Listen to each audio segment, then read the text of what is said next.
Hello दोस्तों, Lucent Rajasthan GK के daily top 50 question में दोस्तों आपका वेलकम है दोस्तों। तो ये वीडियो का 52वां पार्ट है दोस्तों। इससे पहले भी 51 पार्ट बनाए जा चुके हैं दोस्तों, वो भी आप चैनल पे जाके देख सकते हैं। तो यहाँ मिलने वाला है दोस्तों आपको डेली 50 क्वेश्चन आपको मिलने वाला है दोस्तों। सभी क्वेश्चन आपको रट लेना दोस्तों, क्योंकि बार बार एग्जाम के अंदर पूछे गए ये क्वेश्चन और आने वाले सभी एग्जामों के लिए काफ़ी इंपॉर्टेंट साबित होने वाला है दोस्तों। और अभी तक स्टडी रीड आउट चैनल को आपने सब्सक्राइब नहीं किया तो प्लीज़ इसे सब्सक्राइब भी कर दीजिए। तो शुरू करते हैं दोस्तों आज की वीडियो। क्वेश्चन है, निम्न में से अरावली पर्वत की स्थिति है। तो इसका करेक्ट आंसर है ऑप्शन नंबर सी, दक्षिण पश्चिम से उत्तर पूर्व तक है अरावली पर्वत की स्थिति राजस्थान राज्य में। नेक्स्ट है, किस नदी के प्रवाह क्षेत्र को राजस्थान में छप्पन का मैदान कहते हैं। तो इसका करेक्ट आंसर है ऑप्शन नंबर बी, माही नदी के प्रवाह क्षेत्र को छप्पन का मैदान कहते हैं। नेक्स्ट है, निम्न में से भारत में आंतरिक जल प्रवाह की नदी नहीं है। तो इसका करेक्ट आंसर है ऑप्शन नंबर ए, खारी नदी नहीं है आंतरिक जल प्रवाह की नदी। इसके अलावा गग्गर, बांडी, कांकणी ये तीनों ही नदियां आंतरिक जल प्रवाह की नदियां हैं। निम्न में से चूरू जिले में प्रवाहित होने वाली नदी है। तो इसका करेक्ट आंसर है ऑप्शन नंबर डी, इनमें से कोई नहीं। मतलब चूरू जिले में कोई भी नदी नहीं बहती है। राजस्थान के दो जिले हैं, चूरू और बीकानेर, जहां पर किसी प्रकार की कोई भी नदी नहीं बहती है। मतलब नदियों की संख्या 0 है। नेक्स्ट है, निम्न में से जोजड़ी व सूगड़ी किसकी सहायक नदियां हैं। तो इसका करेक्ट आंसर है ऑप्शन नंबर बी, लूनी नदी की सहायक नदियां हैं जोजड़ी और सूगड़ी। नेक्स्ट है, राजस्थान में बनास नदी का उद्गम स्थल है। तो इसका करेक्ट आंसर है ऑप्शन नंबर डी, खमनोर की पहाड़ियां हैं बनास नदी का उद्गम स्थल। नेक्स्ट है, राजस्थान में खारे पानी की सर्वाधिक झीलें किस जिले में हैं। तो इसका करेक्ट आंसर है ऑप्शन नंबर बी, नागौर जिले में स्थित है खारे पानी की सबसे ज़्यादा झीलें। नेक्स्ट है, राजस्थान में चंबल नदी का प्रवेश सर्वप्रथम किस जिले में होता है। तो इसका करेक्ट आंसर है ऑप्शन नंबर सी, चित्तौड़गढ़ जिले में होता है चंबल नदी का प्रवेश सर्वप्रथम। नेक्स्ट है, निम्न में से कौन सी नदी अरब सागर में गिरती है। तो इसका करेक्ट आंसर है ऑप्शन नंबर बी, पश्चिमी बनास नदी गिरती है अरब सागर में। नेक्स्ट है, निम्न में से कर्क रेखा को 2 बार पार करने वाली नदी है। तो इसका करेक्ट आंसर है ऑप्शन नंबर बी, माही नदी है जो कि कर्क रेखा को 2 बार पार करने वाली नदी है। नेक्स्ट है, राजस्थान में अरावली श्रृंखला की समुद्र तल से औसत ऊंचाई है। तो इसका करेक्ट आंसर है ऑप्शन नंबर ए, 930 मीटर है अरावली पर्वत श्रृंखला की समुद्र तल से औसत ऊंचाई। नेक्स्ट है, निम्न में से अरावली पर्वतमाला का विस्तार सबसे कम राजस्थान के किस जिले में है। तो इसका करेक्ट आंसर है ऑप्शन नंबर बी, जो अजमेर जो जिला है वहाँ पर सबसे कम है अरावली पर्वतमाला का विस्तार। नेक्स्ट है, निम्न में से राजस्थान में रघुनाथ पर्वत शिखर स्थित है। तो इसका करेक्ट आंसर है ऑप्शन नंबर बी, सीकर में स्थित है रघुनाथ पर्वत शिखर। नेक्स्ट है, निम्न में से अरावली पर्वतमाला में स्थित राजस्थान के जिले की संख्या कितनी है। तो इसका करेक्ट आंसर है ऑप्शन नंबर डी, कुल मिलाकर 16 जिले स्थित है अरावली पर्वतमाला में। नेक्स्ट है, अरावली पर्वत राजस्थान राज्य के कितने प्रतिशत भूभाग पर विस्तृत है। तो इसका करेक्ट आंसर है ऑप्शन नंबर सी, लगभग 9% भूभाग पर अरावली पर्वत श्रृंखला फैली हुई है राजस्थान राज्य में। क्वेश्चन है, राजस्थान की सबसे प्राचीनतम जनजाति है। तो इसका करेक्ट आंसर है ऑप्शन नंबर सी, भील जनजाति है जो कि सबसे प्राचीनतम जनजाति है। नेक्स्ट है, राजस्थान की कौन सी जनजाति सर्वाधिक पाई जाती है? तो इसका करेक्ट आंसर है ऑप्शन नंबर ए, मीणा जनजाति है जो कि सबसे ज़्यादा पाई जाती है राजस्थान में। नेक्स्ट है, माणिक्य लाल वर्मा आदिम जाति शोध एवं प्रशिक्षण संस्थान का मुख्यालय कहाँ है? तो इसका करेक्ट आंसर है ऑप्शन नंबर डी, उदयपुर में स्थित है माणिक्य लाल वर्मा आदिम जाति शोध एवं प्रशिक्षण संस्थान। नेक्स्ट है, आदिवासियों का कुंभ है। तो इसका करेक्ट आंसर है ऑप्शन नंबर बी, वेणेश्वर मेला जो कि डूंगरपुर जिले में आयोजित होता है, इसे आदिवासियों का कुंभ मेला भी कहते हैं। नेक्स्ट, सहरिया जनजाति में मुखिया कहलाता है। तो इसका करेक्ट आंसर है ऑप्शन नंबर ए, कोतवाल कहते हैं सहरिया जनजाति में मुखिया को। नेक्स्ट है, भील जनजाति के घर कहलाते हैं। तो इसका करेक्ट आंसर है ऑप्शन नंबर सी, टापरा कहते हैं भील जनजाति के घर को। नेक्स्ट है, भारतीय संविधान के किस अनुच्छेद के तहत भारत की अनुसूचित जाति व अनुसूचित जनजातियों को अधिसूचित किया जाता है? तो इसका करेक्ट आंसर है ऑप्शन नंबर डी, अनुच्छेद 341 और 342 के तहत किया जाता है। भारत में अनुसूचित जाति और अनुसूचित जनजाति को अधिसूचित। नेक्स्ट है, राजस्थान में मुख्यतः कुल कितनी जनजाति है?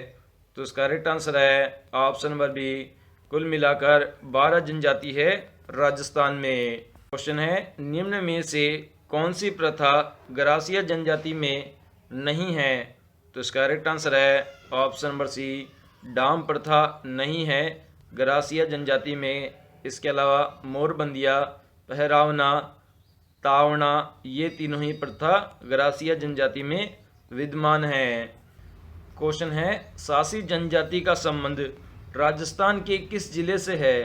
तो इसका करेक्ट आंसर है ऑप्शन नंबर ए, भरतपुर जिले से संबंधित है सासी जनजाति। नेक्स्ट है, मीणा पुराण के रचयिता है। तो इसका करेक्ट आंसर है ऑप्शन नंबर बी, मुनि मगर सागर है मीणा पुराण के रचयिता। नेक्स्ट है, डामोर जनजाति का मुख्य खाद्यान्न क्या है?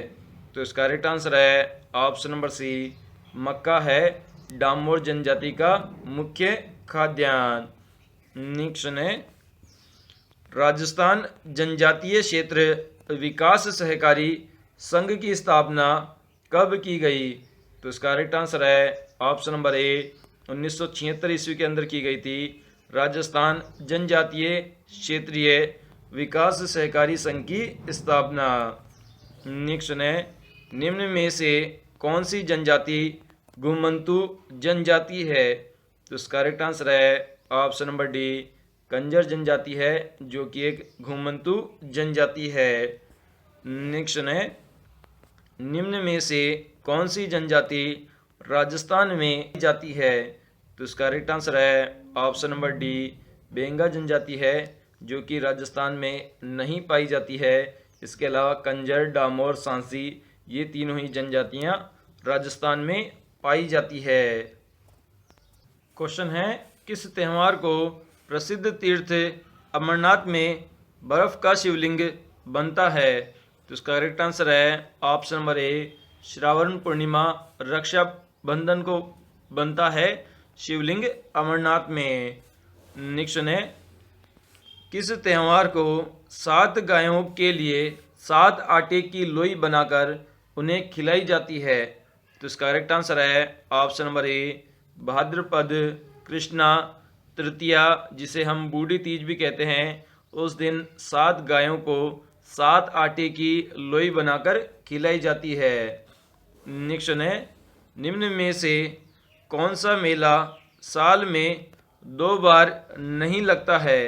तो इसका करेक्ट आंसर है ऑप्शन नंबर डी, जिनेंद्र नाथ का मेला नहीं लगता है साल में 2 बार। इसके अलावा केला देवी, शाकंभरी और रानी सती, इन तीनों का मेला साल में 2 बार लगता है।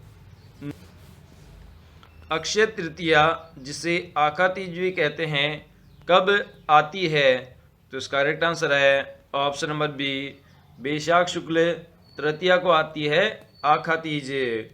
नेक्स्ट है, निम्न में से कौन सा एक पशु मेला नहीं है?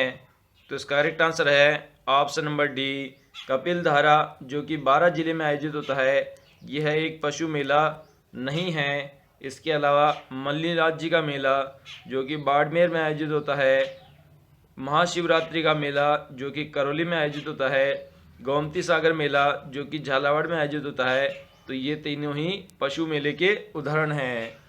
नेक्स्ट है, राधा अष्टमी कब मनाई जाती है? तो इसका करेक्ट आंसर है ऑप्शन नंबर सी, भाद्रपद शुक्ल अष्टमी को मनाई जाती है राधा अष्टमी के रूप में। नेक्स्ट है, निम्न में से कौन सा मेला कार्तिक पूर्णिमा को नहीं लगता है? तो इसका करेक्ट आंसर है ऑप्शन नंबर सी, बसंत पशु मेला भरतपुर में नहीं लगता है कार्तिक पूर्णिमा को। इसके अलावा कपिल धारा मेला 12 जिले में ये कार्तिक पूर्णिमा को लगता है। ऑप्शन नंबर बी है चंद्रभागा पशु मेला, ये भी कार्तिक पूर्णिमा को झालावाड़ में लगता है। ऑप्शन नंबर डी है कपिल मुनि का मेला, जहाँ पर कपिल आश्रम भी स्थित है बीकानेर में, वहाँ पर ये मेला लगता है और ये भी कार्तिक पूर्णिमा को ही लगता है। तो ऑप्शन नंबर जो सी दे रखा है बसंत पशु मेला, जो कि भरतपुर में आयोजित होता है, यह कार्तिक पूर्णिमा को नहीं बढ़ता। इसके अलावा कपिल धारा मेला, चंद्रभागा पशु मेला, कपिल मुनि का मेला, ये तीनों ही कार्तिक पूर्णिमा को बढ़ने वाले मेले हैं। नेक्स्ट है, दशहरे के दिन किस पक्षी के दर्शन शुभ माने जाते हैं? तो इसका करेक्ट आंसर है ऑप्शन नंबर बी, लीलटांस पक्षी के दर्शन शुभ माने जाते हैं। नेक्स्ट है, अश्विनी शुक्ल दशमी को किस वृक्ष की पूजा की जाती है? तो इसका करेक्ट आंसर है ऑप्शन नंबर ए, खेजड़ी वृक्ष की पूजा की जाती है अश्विनी शुक्ल दशमी को। नेक्स्ट है, कौन सा त्यौहार पैगंबर साहब की याद में मनाया जाता है? तो इसका करेक्ट आंसर है ऑप्शन नंबर ए, ईद उल मिलाद उल नबी मनाया जाता है पैगंबर साहब की याद में। नेक्स्ट है, उर्स गरीब नवाज का कब मनाया जाता है? तो इसका करेक्ट आंसर है ऑप्शन नंबर डी, रजब मास की 1 से 6 तारीख तक मनाया जाता है उर्स गरीब नवाज।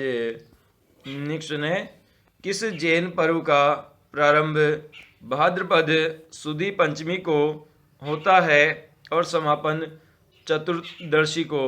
तो इसका करेक्ट आंसर है ऑप्शन नंबर सी, ट्यूशन पर्व है, जो कि जैनियों का पर्व है। इसका प्रारंभ भाद्र सुदी पंचमी को होता है और चतुर्दशी को समापन होता है। नेक्स्ट है, किस दिन सिंधी समाज के लोग बाशोड़ा मानते हैं? तो इसका करेक्ट आंसर है ऑप्शन नंबर सी, भाद्रपद कृष्ण सप्तमी को बनाते हैं सिंधी समाज के लोग बाशोड़ा का त्यौहार। नेक्स्ट है, गुरु गोविंद सिंह की जयंती कब मनाई जाती है?